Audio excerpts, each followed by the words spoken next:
Aujourd'hui, on mange tous dans le même plat. C'est un moment de partage, d'unité et de transmission, pilier de nos traditions africaines.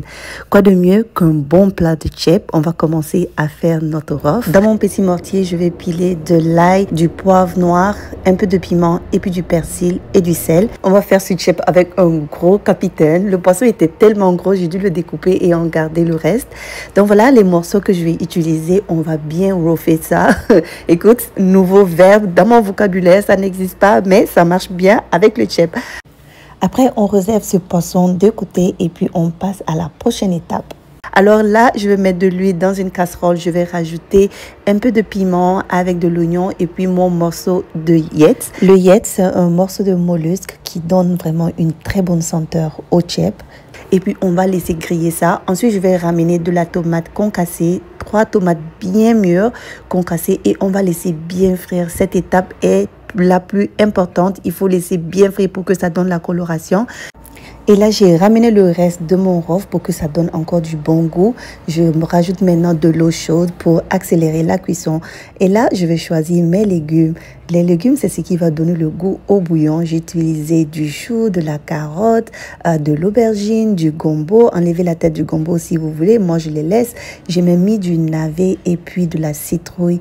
Et là, je ramène le poisson. La couleur du plat parle déjà de lui-même. Dès là, vous allez rectifier les assaisonnements aussi avec du sel si besoin.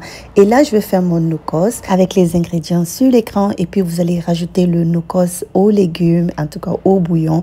Et puis, on va fermer et puis laisser mijoter ça tranquillement jusqu'à ce que les légumes soient cuits.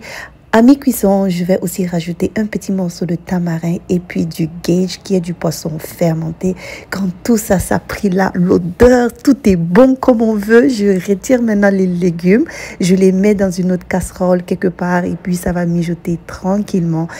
Pour la prochaine étape, vous allez laver proprement votre riz. J'ai passé le riz à la vapeur au micro-ondes. Vous pouvez le faire aussi à la casserole. On rajoute le riz et puis on va mélanger. On laisse cuire ça tranquillement. Pour la mesure de l'eau, une mesure de riz, une mesure et demie d'eau. Si vous n'êtes pas sûr, enlevez un peu de bouillon réservé de côté. Ça vous permettra d'arroser un peu le riz avec de temps en temps pour ne pas taper poteau, ok? Voilà, le riz est cuit, on va l'enlever et puis je vais mettre les légumes, le poisson. J'avais aussi fait un peu d'épinards avec du citron.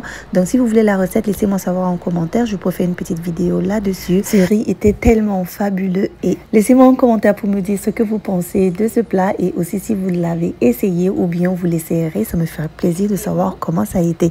Je vous dis à bientôt pour d'autres recettes sur ma page. On reste connectés. Bye bye!